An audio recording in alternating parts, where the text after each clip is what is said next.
honestly, this is what I've been waiting for all semester long. If it hasn't been clear by now, especially for those of you who haven't met me in person, I am a movie guy. I am a film guy. I've done many short films in my day. I've pointed to these awards up here before. A lot of those are for short films. So I'm excited that we're finally getting to the short film unit. This is basically going to be your final project for the semester. We're going to be coming back to this a few different times in a few different ways in order to get to a great final draft of your screenplay. We'll be doing workshops in the sense that everybody's going to read your script and give you some feedback. We're going to be doing table reads, so you'll get to record people, your friends or family, whoever you can find, reading your script. And then, that's its own beast, and we'll talk about that later. We'll do revisions, and then your final project is, the final draft. The key thing we're going to be focusing on is getting these down to a minute. We just want a 1 minute story. Typically, the rules for screenplays is if you format it correctly, 1 page of the screenplay is 1 minute on film. That's where you're shooting for. I'm giving you the wiggle room of 1.5 pages for the assignment, but 1 page is what you want to be shooting for. But it's going to take skill, and it does need an ending. You have to have an ending to your story, and it's got to have conflict. If you don't have conflict, you don't have a scene, right? And if you think you can't tell your story in 1 minute, I've given you links to several examples of people who've been able to do it. So trust me, you can do it. I believe in you. Okay, I feel like I've talked enough. There's a concept in screenplays called show, don't tell. I'm sure you've probably heard of it at some point. But I'm going to pass the torch over to someone who's much smarter than I when it comes to writing screenplays. He is a big part of the Iowa film world. Was a board member for the former Iowa Scriptwriters Alliance that's kind of folded into the Iowa Motion Picture Association. This is Wes Worthing. Hi, I'm Wes Worthing, and today I'm going to explain to you the phrase show, don't tell. One of the luxuries that screenwriters have over playwrights is that we know we are writing for the camera, and that camera can capture specifically what we want the audience to see, even on a micro level if necessary.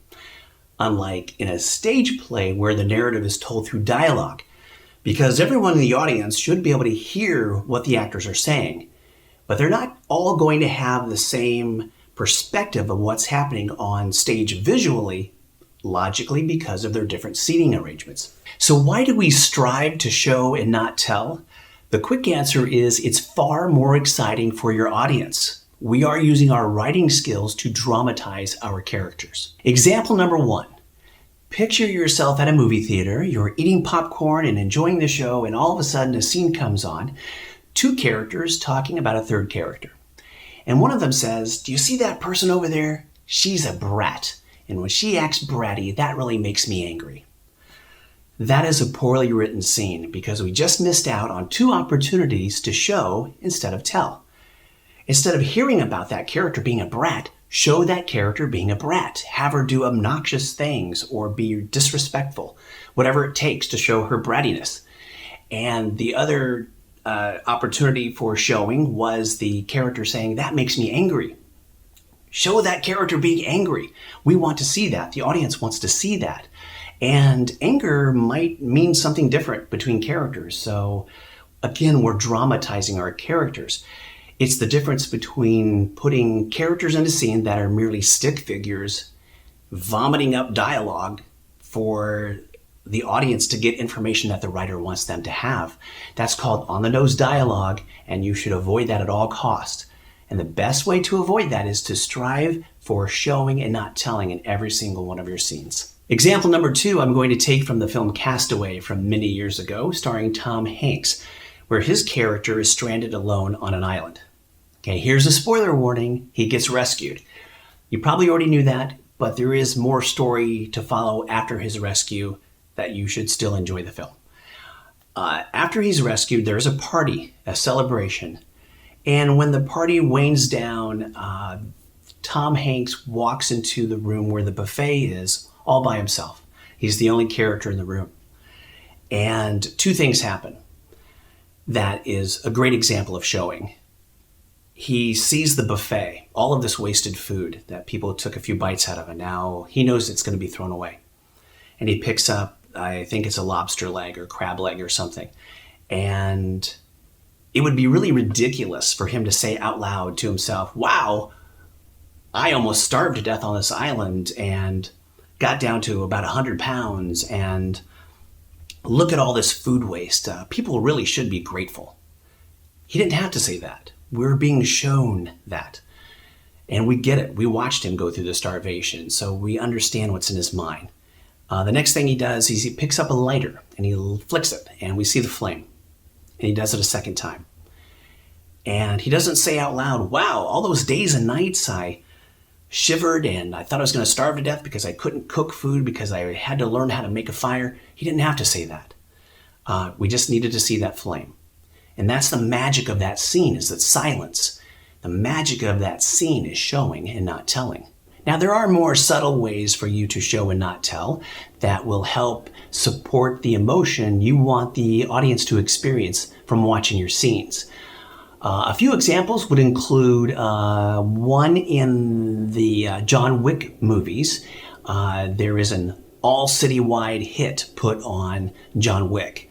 And so you have hit people coming from all over the city to try to kill him. And one of the scenes, you will notice that John Wick is walking across a crosswalk. All of the extra actors in that are walking against him. None of the extra actors are walking with him in that crosswalk. Again, a very small, subtle way to show that John Wick is indeed a man against the world in that moment. Another example would be from the film La La Land.